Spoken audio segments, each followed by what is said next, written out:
করতেছে বাতাসে।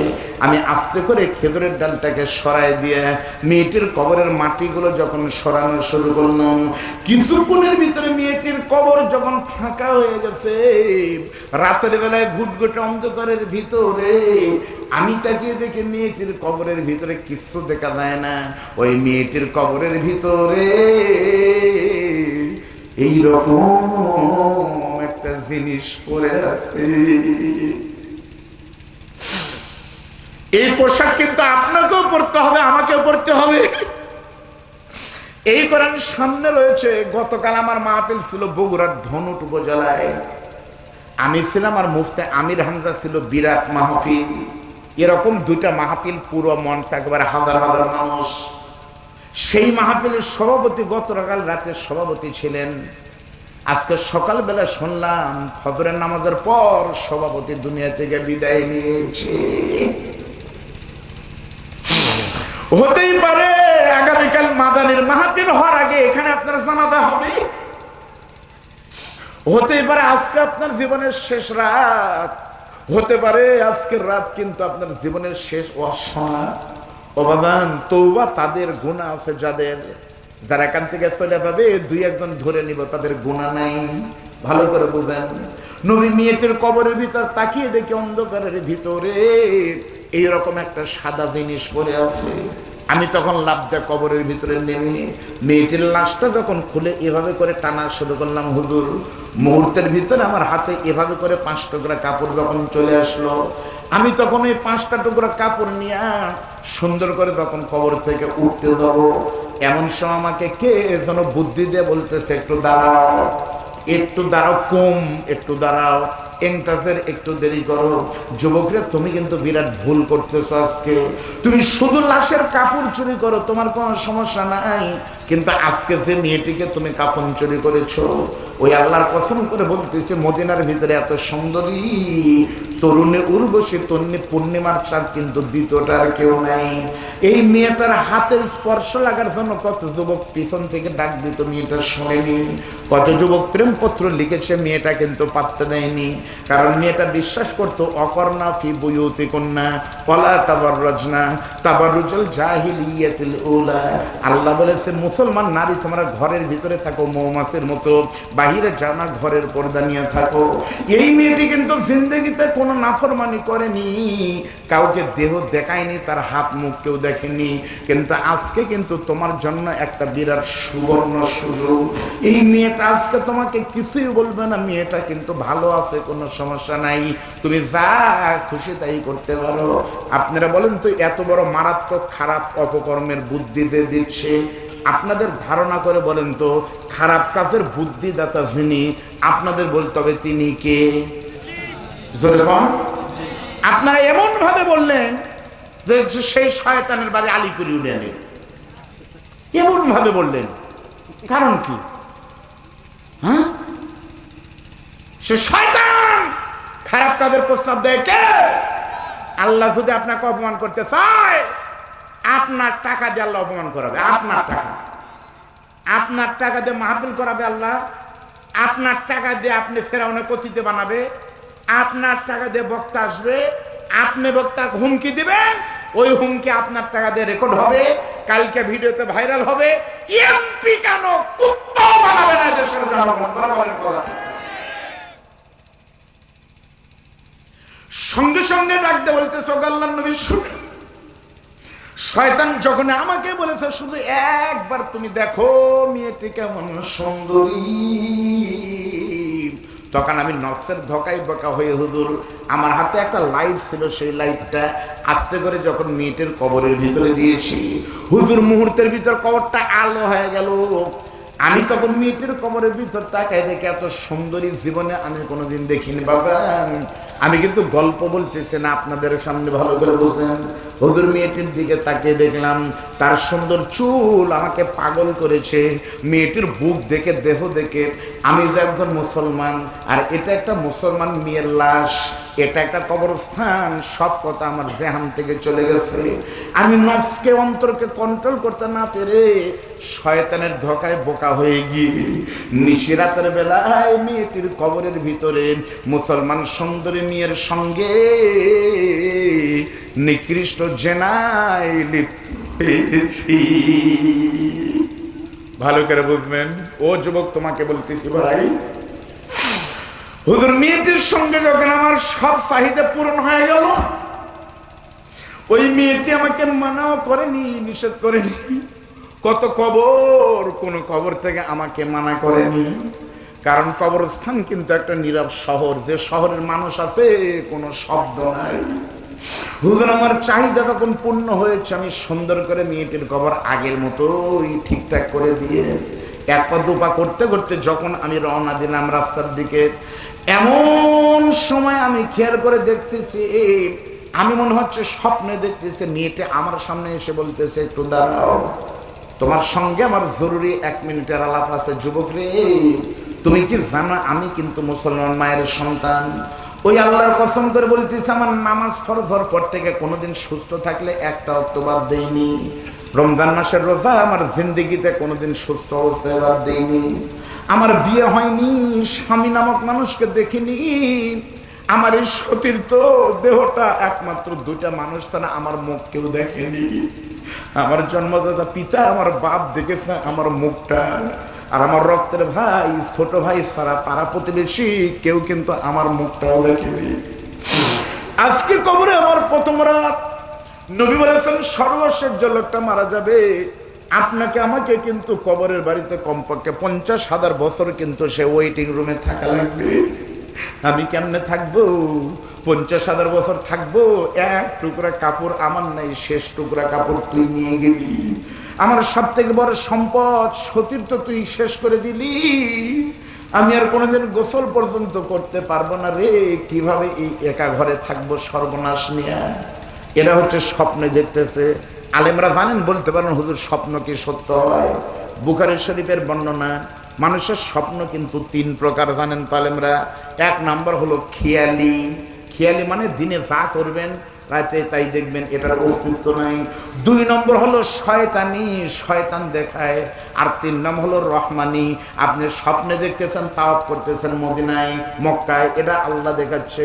স্বপ্নে যদি কোনোদিন আল্লাহর নবীর মুখটা আপনি এখানে দেখতে পারেন, দরুদ শরীফ পড়তে পড়তে গাছের বাগান গ্রামে আপনি নিয়মিত ওযু করবেন। ওযু করার আগে 2 রাকাত নামাজ পড়বেন, তারপরে কিবলা দিক হয়ে ঘুমাবেন, তারপরে আপনি দোয়া পড়তে পড়তে, দরুদ পড়তে পড়তে যদি ঘুমায় যেতে পারে, নবী বলেছেন মান রাআনি হাক্কান ওয়াজাবাত লাহু শাফাআতি ইয়াউমাল কিয়ামা। আমি নবীর বুকে ভালোবাসা নিয়ে কেউ যদি নবীকে ভালোবাসতে পারে, নবীর সালাম দেওয়ার জন্য মদিনায় তাকে আসতে হবে না। আমি নবীর ভালোবাসা যে অর্জন করতে পারবে, সারা পৃথিবীর যে কোনো জায়গায় তার বাড়িতে আমি নবী হাজির হয়ে যাব। ওগো নবী, মেয়েটির সাথে আমি মনে হয় মেয়েটি আমাকে হুমকি দিল, কিয়ামতে তোমার সাথে দেখা হবে। সেদিন আল্লাহ বলবে ফামাইয়া আমাল মিসকালা যাররাতিন শাররান ইয়ারা। হুজুর আপনি বলেন তো এই গুনাহ আমার মাফ হবে কি হবে না? ও ভাইজান এদিকে তাকান একটু। সঙ্গে সঙ্গে আল্লাহর নবী বলতেছে, যুবক রে, সত্যি তোমার গুনাহটা অনেক বড়। যখনই বলেছে সত্যি তোমার গুনাহটা অনেক বড়, হাদিস শরীফের ভিতর আছে যুবকটা তখন ভয়ে মারছে দৌড়, পথের ভিতরে রাস্তার ভিতরে দৌড়ে চলে গেল। বাগান মনোযোগ দিয়ে একটু শোনেন। 1 মাস চলে গেল, যুবকের কোনো খবর নাই। 40 দিন চলে গেল, যুবকটা তখন ফিরে আসেনি। 40 দিন পর সকালবেলা হযরতে জিবরাইল আলাইহিস সালাম বাড়িতে নবীর কাছে আসলেন। জিবরাইল এসে বলতেছে, নবীজি আপনার কাছে একটা প্রশ্ন আছে হুজুর। আপনি বলেন তো হুজুর, 40 দিন আগে লাশের সাথে জেনা করেছিল যে যুবকটা, আপনি কি জানেন ওই যুবকটা এখন কোন জায়গায়? নবী বলতেছেন, না আমার তো মনে নাই।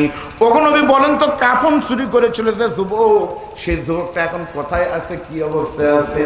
নবীজি বলতেছে, আমার মনে নাই।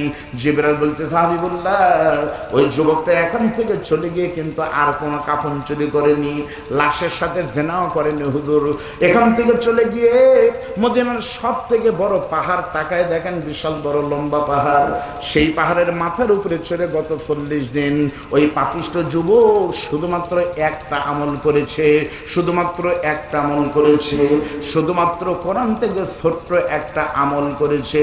এই ছোট্ট একটা আমল আল্লাহর এত বেশি পছন্দ হয়েছে, ওই একটা আমল পছন্দ হওয়ার কারণে আমার আল্লাহ তাআলা সেই যুবকের জীবনের সমস্ত গুনাহ মাফ করে দিয়ে সেই যুবককে আল্লাহ জান্নাতি করেছে। লিল্লাহি তাকবীর। আল্লাহর নবী বলতেছে, জিবরাইল লাশের সাথে জেনা। জিবরাইল বলে, হুজুর ওই গুনাহ মাফ হয়ে গেছে। জিবরাইলকে নবী বলতেছে, জিবরাইল রে, আমাকে একটু তুমি বলো তো কি আমল, ওই আমলটা আমার উম্মতদের বলবো, আমার উম্মতেরা যেন সে আমলটা করতে পারে। আমি যদি আপনাদের সে আমলের কথা বলে দিই, আপনারা কি না শুনে পাবেন? আপনারা এখান থেকে রওনা দিলে 12টা কিন্তু বাজেইনি, 5 মিনিট 10 মিনিটে বাড়ি পাবেন। আর আমি যদি 12:30টায় রওনা দেই, যদি দেই বিশ্বাস করেন সকাল 7টার আগে বাড়ি আমি যাব না, পাবোই না, মুসাফির অবস্থায় আছি। আপনারা কি 10টা মিনিট আমার আমলটা কি নবীর মুখের, ওই আমলটাকে আপনারা শুনবেন না ভাই? আলহামদুলিল্লাহ আমি বলবো। কিন্তু তার আগে আজকের মাহফিলে কিন্তু শুধুমাত্র পুরুষ মানুষ আসেনি। আজকের মাহফিলে আমার বিশ্বাস পুরুষের থেকে কিন্তু মহিলায় মানুষ বেশি এসেছে, নাই ভাই? এখন মহিলাদের আমল কিন্তু একটু বলা দরকার। আমরা মহিলাদের আমল একটু বলতে চাই। এ বাবাই ছেলে কি হয়েছে? এই মহিলার কথা শুনে 1 নাম্বার তুমি ভাবতেছো আমার বউ নাই, আমার আমল নাই, বিয়ে করা লাগবে না? এই মুরব্বী, এই মুরব্বীরা তো সব বিবাহিত যুবক, এই বাবারা বসো, বসো। আমি মহিলাদের আমল একটু বলবো। আমাকে আমার বাবাজি বলছে, বাবা তুমি একটু রাবিয়া বসরির ওয়াজ করিও। আমি রাবিয়া বসরির ওয়াজ ঘড়ি ধরে 5 মিনিট করবার চাই। আপনারা শুনেন, আপনার জীবনের ভাগ্য খুলে যাবে। রাবিয়া বসরির ওয়াজ আপনারা শুনেন, নাম শুনেননি? রাবিয়া বসরি একটা নারী, আল্লাহর ওলি একটা মহিলা ছিলেন। আমল করতে করতে গরিব মানুষের মেয়ে, বাবা ছিলেন একেবারে ফকিরের মতো, মানুষের বাড়িতে কাজ করতেন। মনিব রাতের বেলা দেখতো সারাদিন কাজ করে রাবিয়া বসরি, রাতের বেলা না ঘুমিয়ে থেকে তাহাজ্জুদের নামাজে জায়নামাজে কাটিয়ে যায় সময়। জোরে বলেন সুবহানাল্লাহ। সে রাবিয়া বসরির সাথে হাসান বসরির বিয়ের কথা হলো, আপনারা জানেন না? হাসান বসরি বিয়ে করতে আসবে, রাবিয়া বসরি বলল, হাসান আমি তোমাকে বিয়ে করব, 4টা কথার জবাব যদি দিতে পারো তাহলে। আর আমরা বিয়ে করি কি দেখে? আমরা বিয়ে দেখি ছেলে চাকরি করে কি, মেয়েটার বাবার কি আছে সেটা দেখে, ঘের আছে কিনা। হাসান বসরিকে বললাম, আমার 1 নম্বর আমল, হাসান বসরি তুমি বলো আমি যখন মরে যাব তখন আমি জান্নাতে যাব না জাহান্নামে যাব? তুমি যদি আমার স্বামী হবার চাও বলো তো কোথায় যাবো? হাসান বসরি বলে, তুমি জান্নাতে যাবে না জাহান্নামে যাবে সেটা আমি বলতে পারি? কয় না। কয় তাহলে ফেল। 2 নম্বর প্রশ্ন, তুমি বলো তো কবরের ভিতরে আমি রাবিয়া বসরিকে যখন প্রশ্ন করা হবে তোমার রবকে, তোমার দিন কি, তোমার রাসূলকে, তোমাকে বলতে হবে হাসান বসরি আমি এই 3টা প্রশ্নের উত্তর ঠিক মতো দিতে পারবো কিনা। হাসান বসরি বলতেছে, তা তো বাবা আমার বলা সম্ভব না। 3 নম্বর তোমাকে বলতে হবে কিয়ামতের দিন আমলনামা ডান হাতে দেওয়া হবে জান্নাতীদের আর বাম হাতে দেওয়া হবে জাহান্নামীদের। তুমি বলো তো আমি রাবিয়া কোন হাতে পাবো? হাসান বসরি বলতেছে আমার জানা নাই। বলতেছে 3 নম্বর প্রশ্নে তুমি ফেল হলা। 4 নম্বর, জান্নাতি জাহান্নামী সবাইকে একটা পুল পার দেওয়া লাগবে, সেই সেতুর নাম হলো পুল সিরাতের সেতু। বলো তো হাসান বসরি সেই সেতু আমি পার দিতে পারবো কিনা? হাসান বসরি বলতেছে আমার তো জানা নাই। সঙ্গে সঙ্গে রাবিয়া বসরি বলতেছে, রে হাসান বসরি এই 4টা প্রশ্নের জবাব তুমি যদি না দিতে পারো আমিও কিন্তু 4টা উত্তর জানি না। আর এই না জানার কারণে আমি রাবিয়া বসরি বিয়ে করতে পারবো না, কারণ আমার আখিরাতের জন্য ভালো করে আমল করা লাগবে, কবরের হিসাবের জন্য ভালো করে আমল করা লাগবে। এই আমল করার কারণে আমি রাবিয়া বসরি বিয়ে করার কোনো সময় না। আমল করতে করতে কি হলো? আমি আব্দুল বারী রশিদের দোয়া কবুল হতে পারে নাও পারে, আর রাবিয়া বসরির দোয়া আল্লাহর কসম মুখ দিয়ে যা বলতেন আমলের কারণে আল্লাহ তাই কবুল করতেন। সুবহানাল্লাহ। তার জীবনীতে আমি পড়েছি, বাড়িতে মেহমান এসেছে 2 জন, 2 মেহমানের জন্য 2টা রুটি বুঝেন না ভাই? আপনারা রুটি বুঝেন না? ডায়াবেটিসের কারণে তো রুটি সবাই চিনে। রুটি খেতে দিবে এমন সময় বাড়িতে দরজায় ফকির এসে বলতেছে, মা যা খাবার আছে দাও। রাবিয়া বসরির বাড়িতে কোনো খাবার নাই। মেহমানের সামনে থেকে মেহমানের প্লেট থেকে 2টা রুটি নিয়ে গিয়ে ফকিরকে দিয়ে দিছে। চিন্তা করছেন কে? রাবিয়া বসরি। মেহমান তখন তার জবাব বলে, করে কি রে, আমরা মেহমান, আমাদের মেহমানের খাবার ফকিরকে দিয়ে দিল। মেহমান মনটা খারাপ করে বসে আছে। ফকির যখন বিদায় নিয়েছে, মুহূর্তের ভিতরে একজন লোক এসে ডাক দিয়ে বলতেছে, রাবেয়া রে। সঙ্গে সঙ্গে রাবেয়া দরজা খুলে দিয়ে বলতেছে, কি খবর, কি বলতেছো? একটা পাত্রের ভিতরে করে রুটি এনে বলতেছে, রাবেয়া তোমার জন্য আমার মালিক এই গরম রুটিগুলো হাদিয়ে দিয়েছে। সুবহানাল্লাহ বলেন। মেহমান তাজ্জব হয়ে গেছে, কয় কি রে, এখন ফকিরকে দিল, আরেকজন হাদিয়ে দিয়ে দিয়েছে। রাবিয়া বসরি তখন ওই রুটিগুলো গুনতেছে, গুনতে গুনতে দেখে রুটির সংখ্যা 18টা। ধরে বলেন কয়টা? 18টা রুটি। রাবিয়া বসরি তখন বলতেছে, এই রুটি আমার না, তোমার ফেরত নিয়ে যাও। যখন বলছে রুটি আমার না, ফেরত নিয়ে যাও, তখন মেহমান বলতেছে, করে কি? মেহমান কেমনে বুঝলো? উনি বুঝলেন আমার না। তখন যে লোকটা নিয়ে এসেছিল মনটা খারাপ করে চলে গেছে। মালিককে গিয়ে বলতেছে, রাবিয়াকে তো রুটি হাদিয়ে দিলাম, নেয়নি। মালিক বলতেছে, কারণ কি? বলে রুটি গুনে দেখছে, তারপরে তো রুটি নেয়নি।